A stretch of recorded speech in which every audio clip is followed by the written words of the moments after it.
پہلا سوال یہ ہے کہ انسان کی روح نکل جانے کے بعد دوسرے انسان میں جا سکتی ہے کیا؟ یعنی ایک روح ایک انسان کے جسم میں تھی، اب اس کا انتقال ہوا، اب کیا وہ روح دوبارہ اللہ پاک دوسرے انسان میں ڈال دیتا ہے یا اس کا کیا ہوتا ہے؟ کسی نے یہ جاننے کی کوشش کی۔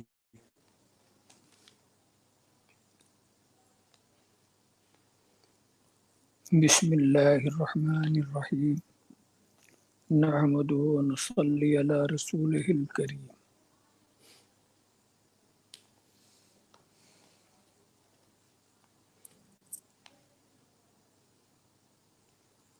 روح کا ڈالنے والا رب تبارک و تعالی ہے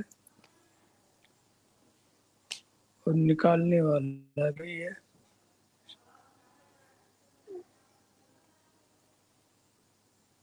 ایسا نہیں ہے کہ ایک روح ایک جسم سے نکل کر کے پھر دوسرے جسم میں جاتی ہو، ایسا ہمارے اسلام میں اس کا کوئی تصور نہیں ہے۔ ہاں، یہاں سے روح نکل کے اگر جاتی ہے تو وہ عالم برزخ میں پہنچتی ہے، بے شک اور اس کے اعمال کے لحاظ سے عالم برزخ میں جو جگہ اس کے لیے متعین کی جاتی ہے وہیں رہتی ہے۔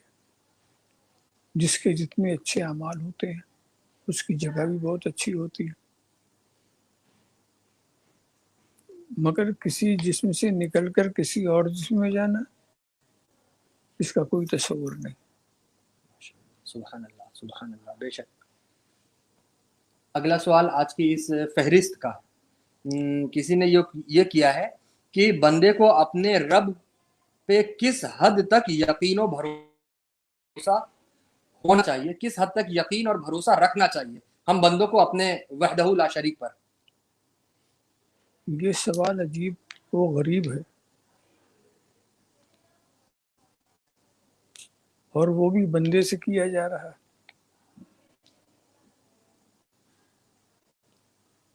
خدا کی ذات کے سوا ہے کون جس پر کامل بھروسہ رکھا جائے؟ سبحان اللہ سبحان اللہ، بے شک۔ ہمارا شروع سے آخر تک جو اعتماد ہے، جو بھروسہ ہے،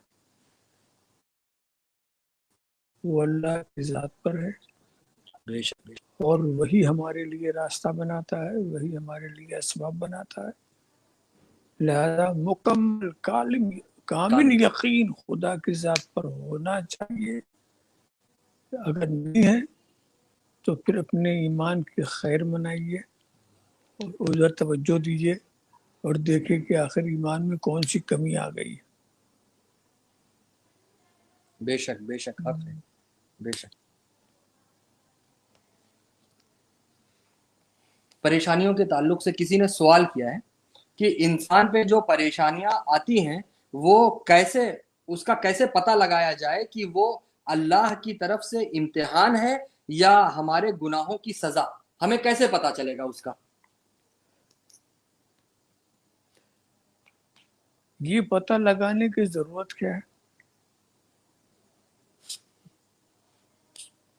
یہ پتہ لگا کہ آپ فائدہ کیا حاصل کرنا چاہتے ہیں۔ خدا کی طرف سے جو کچھ بھی ہو، چاہے وہ امتحان ہو، چاہے وہ سزا ہو، بندے کو قبول کر لینا چاہیے اور اپنی زندگی پر نظر رکھنا چاہیے کہ آخر کیا ہے، ایسے ہمارے غلطی ہو گئی ہے یا کیا ہو گیا ہے، کیا کمی ہو گئی ہے کہ جس کی وجہ سے اللہ ہمیں آزمائش میں مبتلا فرما رہا ہے۔ خدا نے تو صاف کہہ دیا، ما اصابکم من مصیبت فبما کسبت ایدیکم، جو مصیبتیں تم کو پہنچتی ہیں یہ سب تمہارے ہاتھوں کی کمائی ہے۔ تو اس میں یہ سب جان کر کے کہ یہ عذاب ہے کہ عتاب ہے، گناہوں پر پکڑ ہو تو عذاب کی شکل بنتی ہے، اور بدعمالیوں پر تو وہ عتاب کی شکل، یعنی یہ ہے کہ مسلمان سے جو اگر کچھ ہو اس پر رب کی طرف سے کوئی تنبیہ ہو تو عتاب ہے وہ، اور کفار کی طرف سے اگر کچھ ہے تو وہ عذاب ہے۔ عذاب کفار کے لیے ہے، عتاب مسلمانوں کے لیے۔ مسلمان اپنے ہوتے ہیں، اپنوں پر عذاب نہیں کیا جاتا، عتاب ہی کیا جاتا ہے۔ اور جو اپنے دائرے سے باہر ہے، جو چاہے رب اس سے ان کے ساتھ جو بھی سلوک فرمائے، فعل لما یرید، جو چاہے وہ کرے۔ اب یہ عورتوں کے پردے کو لے کر سوال ہے۔ یہ سوال بہت لوگ اس طرح کے سوال کرتے ہیں کہ عورتوں کا باپردہ مزارات میں حاضری دینا کیسا ہے پردے میں رہ کر؟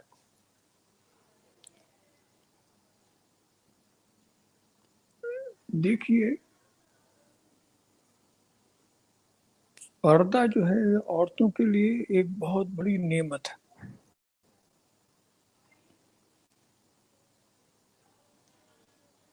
اور حتی الامکان ہر حال میں اسے پردہ ہی میں رہنا چاہیے۔ رہ گیا مزارات کی حاضری کی بات،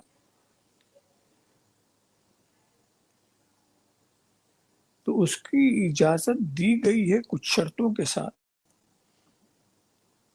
کبھی تو عورتوں کے لیے مزارات پر حاضری بالکل ہی ممنوع تھی، عورتوں کے لیے بھی، مگر ایک وقت ایسا آیا کہ حضور نے فرمایا نہیتکم عن زیارت القبور فزوروها، ہم نے تمہیں زیارت قبور سے روکا تھا مگر اب تم زیارت کر سکتے ہو، اور چونکہ روکا دونوں کو تھا تو اب اس اجازت میں بھی دونوں شامل ہیں، کر سکتے ہو احتیاط، کوئی غیر شرعی حرکت وہاں نہ ہو اور زیارت کر سکتے ہیں۔ اور اس دور میں ان زیارتوں کا ایک فائدہ تو یہ ہے کہ بری جگہ اتنی عام ہو چکی ہے، ہر طرف انسان اس قدر خرابیوں کی طرف لگ گیا ہے، تو اب سارے دروازے ان کے لیے نہ بند کیے جائیں۔ جب برے دروازے کو ہم بند نہ کر سکے تو جو اچھے دروازے ہیں وہاں جائیں، اور اس اجازت دینے میں ایک فائدہ یہی ہے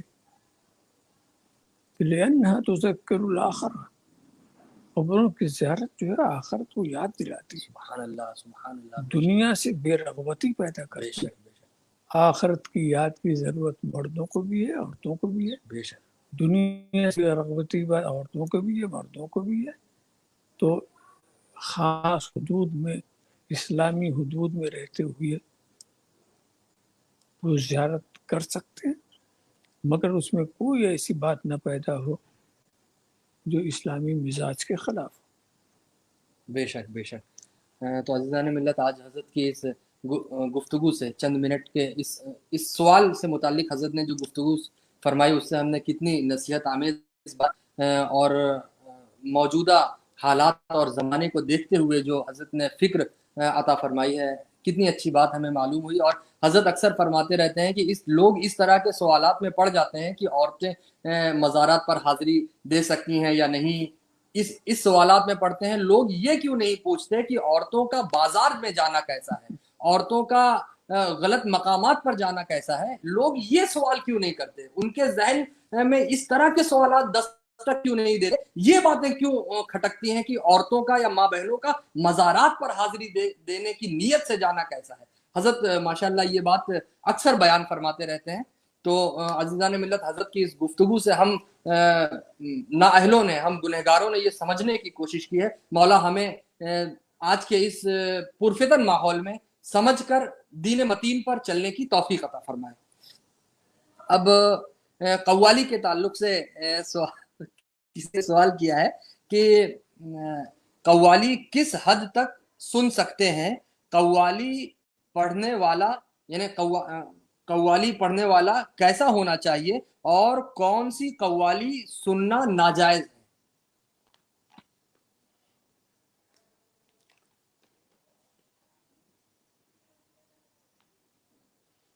یہ سوال عجیب و غریب ہے.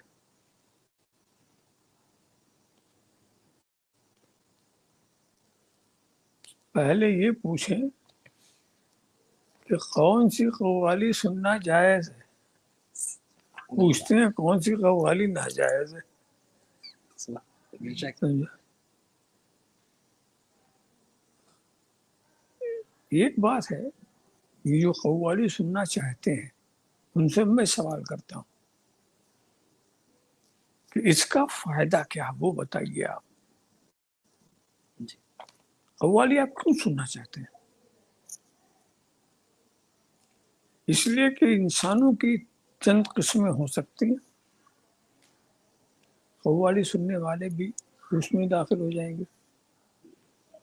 کچھ لوگ وہ ہیں جو طالب مولا ہیں، کچھ لوگ وہ ہیں جو طالب عقبہ ہیں، کچھ لوگ وہ ہیں جو طالب دنیا. اب یہ سوال ہم سے کون کر رہا ہے؟ طالب مولا اگر کر رہا ہے تو اس کا جواب کچھ اور ہوگا، طالب عقبہ اگر کر رہا تو اس کا جواب کچھ اور ہوگا، اور طالب دنیا اگر اس وقت ساری دنیا میں زیادہ کون ہے؟ طالب دنیا اگر سوال کرے گا تو اس کو تو پہلے ہم یہ سنا دیں گے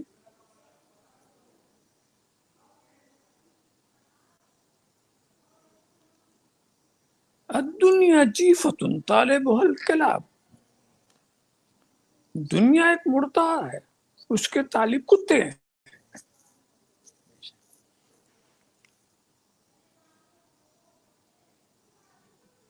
اب یہ طالب دنیا ہم سے پوچھ رہا ہے تو اب یہ بتاؤ قوالی سننے والے جو ہیں وہ کس خانے کے ہیں؟ طالب دنیا، طالب عقبہ یا طالب مولا؟ کس خانے کے ہیں وہ؟ اور جو سننا چاہتے ہیں اس سے ان کا کیا فائدہ ہے؟ یہ تو اسلام کا کوئی بنیادی اصول ہے نہیں کہ مسلمان جو ہے وہ قوالی سنے، ایسی کوئی بات نہیں. سمجھا؟ زیادہ زیادہ مباحات کے درجے میں بات آتی ہے. مگر یہ سوال آپ نے جو کہا میرے خیال میں اس کا جواب یہ رہے گا جو شیخ سعدی نے دیا تھا کہ قوالی کے بارے میں پوچھنا چاہے تو سننے والے کو سامنے لاؤ تو میں بتا دوں گا. سبحان اللہ.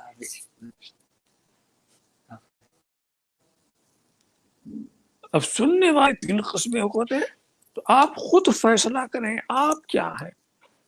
آپ طالب عقبہ ہیں، صرف عقبہ ہی کے خیال میں ہیں، صرف آخرت ہی کی بھلائی چاہ رہے ہیں، دنیا کی طرف آپ کی توجہ ہی نہیں ہو رہی ہے، یا آپ طالب مولا ہیں، مولا کے سوا دنیا کا کوئی ذہن ہی میں نہیں ہے. اب ظاہر ہے آپ اپنے کو خوب پہچانتے ہوں گے کہ آپ کیا ہیں. یا طالب دنیا اگر آپ ہیں، صرف دنیا ہی دنیا میں، تو یہ قوالی کے پیچھے کہاں پڑے ہوئے ہیں؟ یہ بھی تو ایک دنیا ہی ہے، آپ اس دنیا سے تو باہر نہیں ہیں. اس طرح کے سوالات تو وہی کریں جو پہلے اپنی جگہ متعین کر لیں کہ ہم ہیں کیا، اور ان حال میں ہماری حیثیت کیا ہے. پھر ان کو صحیح جواب ملے گا کہ آپ کے لیے حرام ہے، آپ کے لیے مکروہ ہے، آپ کے لیے مباح ہے. یہ ساری تفصیل وہی بتائے گا. پہلے سننے والے کو دیکھیں نہ سننے والا صحیح مل رہا ہے، نہ سنانے والے صحیح مل رہے ہیں، قانونی زبان بے لہل حلال لغیر ہی حرام۔ ارے بھائی بتاؤ اہل کون ہے، غیر اہل کون ہے، یہ بھی تو سمجھاؤ۔ تو اہل تو وہی ہوگا جو طالب عقبہ ہو، طالب مولا ہو، تو ان اہل والوں کو تلاش کرو۔ اور جو اہل ہوتے ہیں وہ اپنے کو اہل نہیں سمجھتے، غیر نہیں سمجھتے۔ تو اتنا ضروری نہیں ہے کہ ہر اہل والا مجلس میں جا کے بیٹھے۔ آج کل مجلسوں کا تو حال ایسا ہو گیا کہ اس کا معیار اتنا گھٹیا ہو گیا ہے کہ نہ پڑھنے والے صحیح، نہ سننے والے صحیح۔ میں تو سمجھتا ہوں کہ آج کی جو موجودہ قوالیاں ہیں یہ سب ناجائز ہیں، یہ سب نہیں ہونا چاہیے۔ اس کے جو شرائط ہیں وہ پورے نہیں ہو پا رہے۔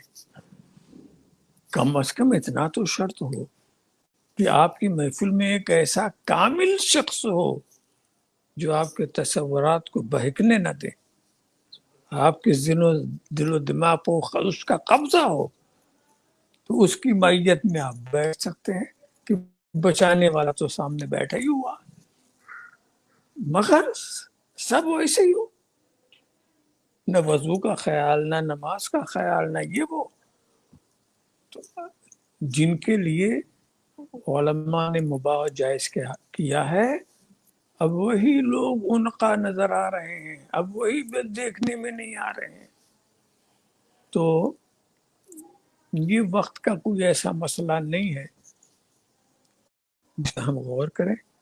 بس یہی ہے کہ اگر آپ پیروی کرنا چاہتے ہیں اس مسئلے میں، بعض بزرگوں کے تعلق سے ہے کہ وہ سنتے تھے اور واقعی وہ اس کے اہل بھی تھے، اور ان کے ساتھ جو سنتے تھے ان کی وہ حفاظت کرتے تھے۔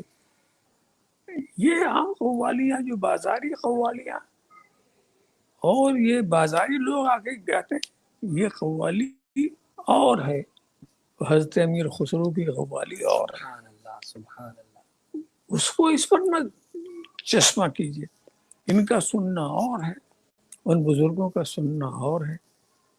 لہذا یہ مسئلہ وقت کا کوئی اہم مسئلہ ہے بھی نہیں، اور اس پر نہ غور کرنا چاہیے۔ ہاں، فقہی طور پر اگر آپ اس کا جواب سمجھنا چاہتے ہیں تو علماء آپ کو سمجھانے کے لیے کافی۔ سبحان اللہ۔ تو عزیزان ملت، حضرت شیخ سعدی رضی اللہ تعالیٰ عنہ کے ایک جملے کی روشنی میں حضرت نے ہماری بڑی اچھی رہنمائی فرمائی کہ ہمیں قوالی کے تعلق سے یہ دیکھنا ہوگا کہ جو قوالی سن رہا ہے وہ کس کیٹیگری کا ہے، وہ دنیا کو طلب کرنے والا ہے یا آخرت کو طلب کرنے والا ہے یا طالب مولا ہے، مولا کا طلبگار ہے، وہ اس کی کیٹیگری کیا ہے۔ اور یہ انسان خود سمجھ سکتا ہے کہ میں کتنے پانی میں ہوں۔ ہر انسان اللہ اور اس کے رسول، اور وہ انسان خود اپنے آپ کو سب سے اچھا جانتا ہے، اور اس سے زیادہ اس کا خدا اور اس کے رسول جانتے ہیں۔ اور میں اکثر یہ شعر کہا کرتا ہوں کہ نجا ظاہر پرستی پر اگر کچھ عقل و دانش ہے، نجا ظاہر پرستی پر اگر کچھ عقل و دانش ہے، چمکتا جو نظر آئے سبھی سونا نہیں ہوتا۔ عزیزان ملت، بڑی معذرت کے ساتھ کہنا چاہوں گا کہ اکثر آج کی جو قوالیاں ہوتی ہیں ان میں اکثر ہاتھ آتا ہے، ایسا لگتا ہے کہ ارے بہت کہاں سے کہاں پہنچ گئے آپ۔ ذرا سا میں کچھ تفریحاً یہ جملہ کہنا چاہوں گا، ذرا سا ایسے وقت میں انہیں گدگدی لگا کر دیکھ لیا جائے، پتہ چل جائے گا کہ یہ اگر واقعی میں وہ حال اس کو آ گیا ہے کما حق کہوں، تو اس کو آپ گدگدی کیا تو دور کی بات ہے، آپ اس کے جسم پر کاٹ بھی دیں گے اس کو اثر نہیں ہوگا۔ حال کا یہ مطلب ہوتا ہے، آج کے حال کی طرح نہیں ہوتا۔ تو عزیزان ملت، ہمیں سمجھنے کی ضرورت ہے۔ مختصر سے اس گفتگو میں حضرت نے ہماری رہنما فرما دی۔ اب آج کی اس محفل کا اگلا سوال ہے کہ اگر کسی کے جسم میں پتھری ہے، اسٹون، تو اس کا طبی نقطۂ نظر سے علاج کیا ہے، اور اس تعلق سے کوئی عمل؟ اسٹون، پتھری، اس سلسلے میں واقعی جو حکمہ ہیں، طبہ ہیں، وہ بہترین مشورہ دے سکتے ہیں، مگر ایک مجرب چیز ہے، کسی کو اگر کڈنی کے اندر پتھری ہو تو وہ روزانہ صبح کو 15 دانہ پستہ اور 5 دانہ کالی مرچ دونوں کو ملا کے چبا کے کھا لے، اور مسلسل دن میں ایک بار ایسا کرے، اور انشاءاللہ 2-3 مہینے کے اندر صفائی ہو جائے گی، اللہ نے چاہا تو۔ ماشاء اللہ ماشاء اللہ سبحان اللہ۔ مسلسل 3 مہینے تک یہ مسلسل یہ عمل ہمیں کرنا ہے۔ حضرت نے فرمایا بڑا ہی مجرب عمل ہے، انشاءاللہ اللہ پاک حضور کے صدقے طفیل شفا عطا فرمائے گا، اور پتھری نامی اس بیماری سے ہمیں نجات عطا فرمائے گا انشاءاللہ تعالی۔ اب کسی نے سوال کیا ہے کہ گھر میں غوث اعظم غوث پاک کے نام کا چراغ روشن کرنا کیسا ہے؟ ان سب کو میرا مشورہ یہ ہے، اپنے یہاں کے بنائے ہوئے چراغ کو غوث اعظم کا چراغ مت کہیں، غوث اعظم کی محبت کا چراغ اپنے دل میں جلائیں، سبحان اللہ سبحان اللہ سبحان اللہ، بے شک بے شک، بس اس چراغ کی روشنی آپ کے ظاہر و باطن کو منور کر دے گی۔ سبحان اللہ۔ تو عزیزان ملت، ہمیں غوث اعظم اور غریب نواز کہ حضرت نے جو فرمایا وہ چراغ ہمیں جلانا ہے جو ہمارے قلوب و اذہان کو، ہماری روح کو منور و مجلہ فرما دے، جس سے ہماری روح میں تازگی آ جائے اور ہماری دنیا بھی بن جائے اور ہماری آخرت بھی سنور جائے۔ اب کسی نے سوال کیا ہے کہ دل کو کیسے پاک اور صاف رکھا جائے؟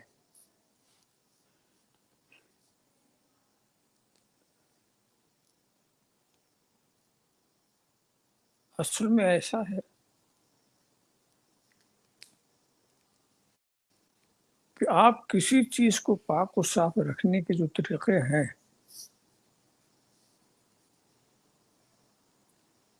اس کو خوب جانتے ہیں، جتنی چیزیں جن کی ناپاکی لوگ جانتے ہیں اس کو پاک کرنے کا طریقہ بھی جانتے ہیں۔ کپڑا کیسے ناپاک ہوتا ہے، پتہ چلا اس کو پاک کرنے کے لیے فلاں صابن چاہیے، فلاں پاؤڈر چاہیے۔ بدن کیسے خراب ہوتا ہے، کیسے ناپاک، اس کو پاک کرنے کے لیے تو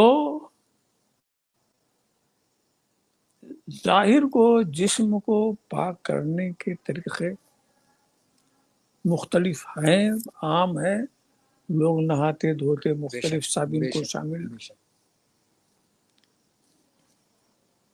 کیوں؟ جسم کی پاکی لوگ سمجھتے ہیں، جسم کی بیماری سمجھتے ہیں، پاک کرنے کا طریقہ ہی بتا دیتے ہیں۔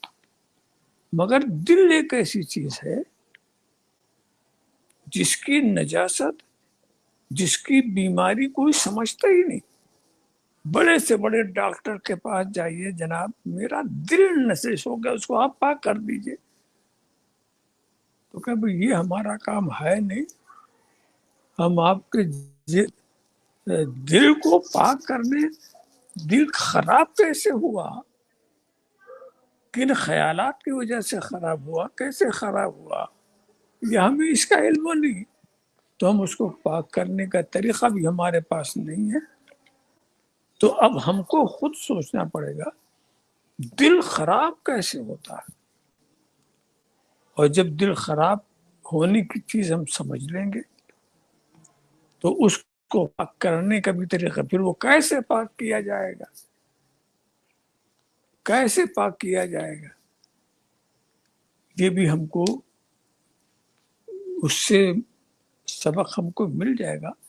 مگر تو یاد کریں، دل ناپاک ہوتا ہے، نجس ہوتا ہے کفر سے، شرک سے، غیبت سے، حسد سے،